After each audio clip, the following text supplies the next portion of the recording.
আসসালামু আলাইকুম গাইস। সবাই নিশ্চয়ই অনেক ভালো আছেন। আচ্ছা, দেশের বাইরে সেটেল হওয়ার আগে মানুষ কেন এই জিনিসগুলো বুঝে না? পরে কেন বুঝতে পায় বলেন তো? ঠিক আছে, পুরোটা শোনার পরে উত্তর দিয়ে যেন কমেন্টে। দিনে দিনে আমার ইংল্যান্ডে সেটেল হওয়ার আগ্রহ একদম তলানিতে এসে ঠেকেছে।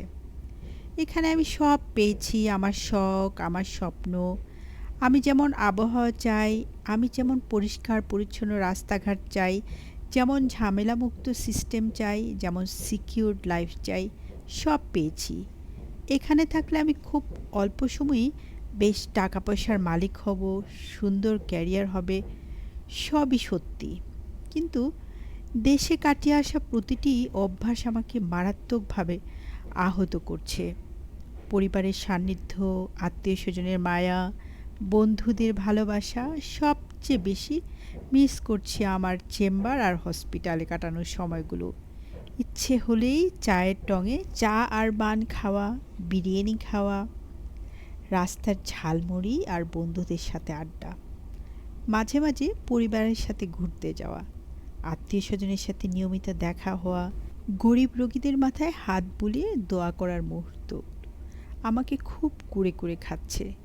আমার সবচেয়ে বেশি কষ্ট লেগেছে আমার খালা অনেকটা বিনা চিকিৎসায় মারা গেছেন। আমি থাকলে হয়তো আরেকটু কম কষ্ট পেতেন। সামাজিক কাজে অংশগ্রহণ করতে ইচ্ছুক, দেশের মানুষের জন্য কাজ করতে চাওয়া এই মানুষটি এখানে এসে রোবটের মতো হয়ে পড়েছি। এরকম রোবটিক লাইফ তো আমি চাইনি। আসলে আমার মতো সামাজিক মানুষের জন্য বিদেশ নয়। আমি এখন প্রতিটা দিন কাউন্ট করি কবে একটু দেশে যেতে পারবো। এখানের বাতাস এত বিশুদ্ধ, এত নির্মল, কিন্তু তাতেও আমার দম বন্ধ হয়ে আসে। পড়াশোনা শেষ করে কবে দেশে যাব সেই অপেক্ষায় আছি। গাজীপুর মেডিকেল কলেজে নিউরো সায়েন্স বিশেষজ্ঞ কামরুজ্জামান স্যার আমাকে বলেছিলেন, কেন যাচ্ছ শুধু শুধু? এই আত্মীয়স্বজনের দায়ভার কি এড়াতে পারবা? সেদিন স্যারের কথা আমি হেসেছিলাম, কিন্তু বিদেশের মাটিতে এসে বুঝলাম এরাই আমাদের শান্তির মূল কারণ।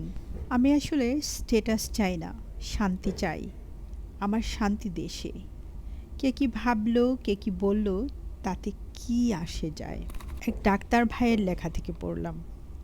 আচ্ছা, ওনারা যাওয়ার আগে কেন একবারও ভাবেন না এই জিনিসগুলো? কেন সবসময় এরকম কল্পনার ফানুস নিয়ে ভাবতে ভাবতে যে ওখানে রয়েছে আমাদের জন্য দুনিয়ার স্বর্গ, যাহা চাইব তাহাই পাইব, ওখানে গেলে আর ফিরে আসিতে চাহিব না। আসলে দেশের বাইরে যাওয়ার আগে অনেকবার ভেবে চিনতে বুঝে শুনে যাওয়া উচিত, যেন গিয়ে আর পস্তাতে না হয়। কারণ বয়স বাড়ার সাথে সাথে মৃত্যু পর্যন্ত এই পস্তানো থেকেই যায়।